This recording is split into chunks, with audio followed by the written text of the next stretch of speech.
Lauren, and I'm a scientist here at Simran Peacock. Today I will demonstrate our new food sense device, the G4, and how it quickly runs through a couple of samples for ginger ale and chili. This is a multi-purpose food sense device, which means that it can analyze several different samples and analytes. So I will start by showing how to connect and how to start up your device. So there's a button on top of the device, which I will just push for a couple of seconds until you can see that the light indicating that it's on. And it has a blue blinking light in front, which indicates that it's looking for a Bluetooth device to connect to. So next thing is that I'll go to the app on my phone and click connect to device. Appearing on the screen is the device I have in front of me, and I'll click it and it will connect. The next step I will have to do is to scan the QR code of the sample I want to test, or the sensors that I have. So we're going to run a chili assay first, and that's the one that's already selected, but I'll click it just to show you again. So I'll scan the QR code, and up comes the chili sensor assay. And it's important that you are using the correct assay so that you get the right settings and parameters for your test in particular. And then I can also change the test settings just to sort through your data more easily, because it will upload to our on-cloud management platform called Julie, where the data is being analyzed, and it will sort according to dates and times. But just so that's even easier for me to sort through it, I'll just call my sample for chili, and I'll upload it to the cluster named Chili Sense Demo, and SL are my initials.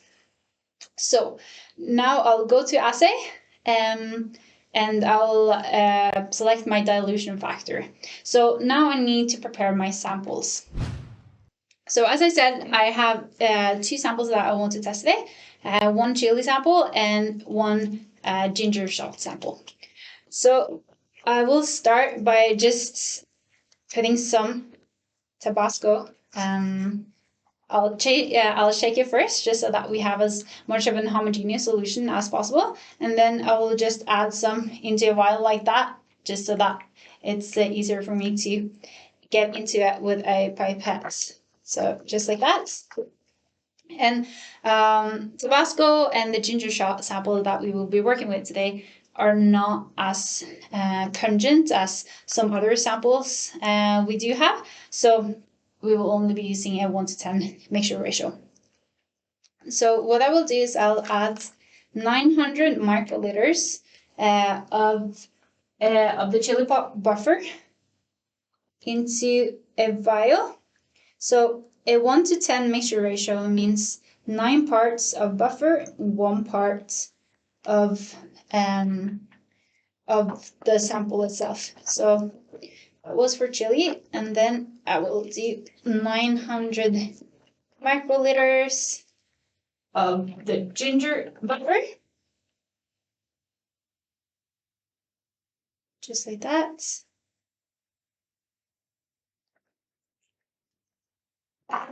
And then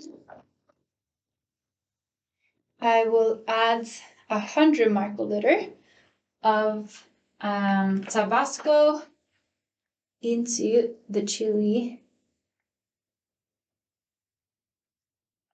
buffer, like this.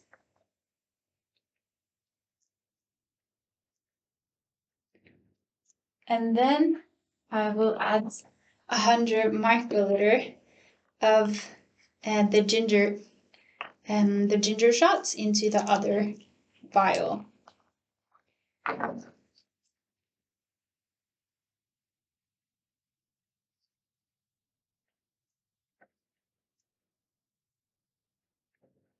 Right.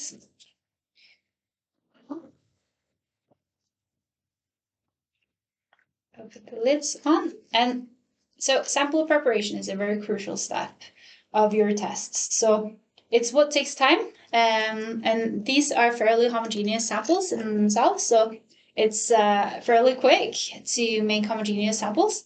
But if you have more chunky sauces or even the fruits, it will require more time for the gingerol or the capsaicin to get into the buffer phase.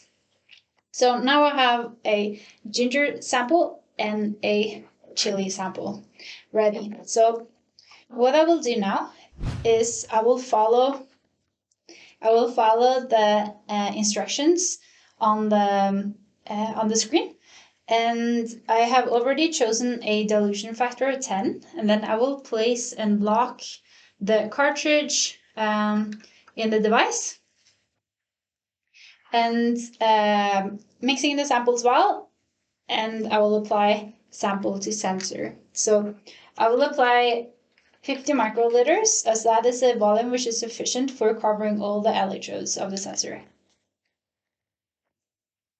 Just like this. And then I will apply it onto the electrodes of the sensors, and I will click Start Measurement. The chili assay will run for approximately 30 seconds. So what this is doing now is just running through some cyclical tomograms, looking at the curve and assessing the peak heights to see how much capsaicin we do have in our sample. And we'll give it a few more seconds to finish up. And what it's also doing is that it's uploading the data to Julie, where it's also being analyzed. So you can have the screen like you see here, where you get the molarity or ppm or skull heat units back to you. Or you can go into Julie and see the uploaded raw data, so that you can have more control over your data and see what's actually happening to your sample, whether you have something different in it. So now the chili sample is done. So what we will do, we'll just dispose of the sensor, and then we will insert the next one, which is the gingerol sensor. We'll place it in the device, and we will scan the QR code for the ginger assay. So now you can see that the ginger sensor assay is appearing on the screen. So we'll change the test settings to ginger, and then go to assay. Dilution factor is yet again 1 to 10.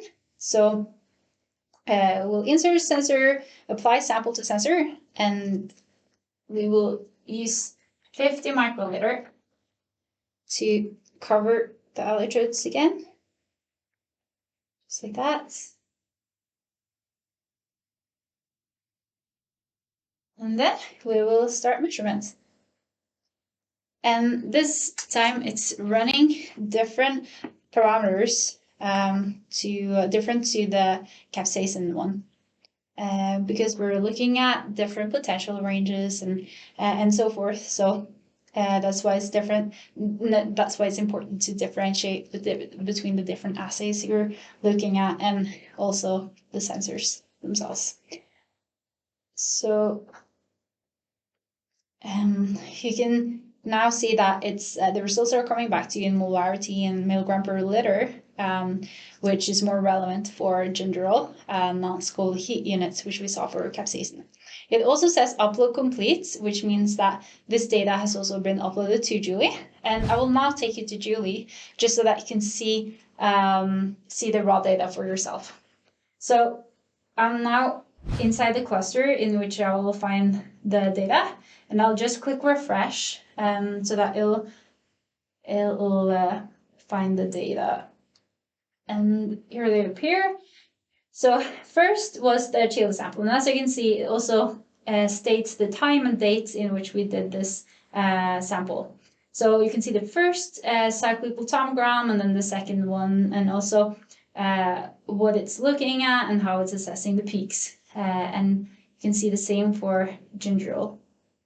These curves appear to be quite similar, and that's just because the molecules themselves are similar in a lot of sense, but there's still some differences to them. So it's important to differentiate between the different samples.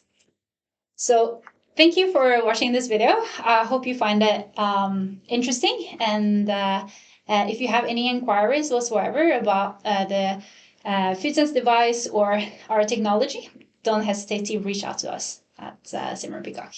Thank you.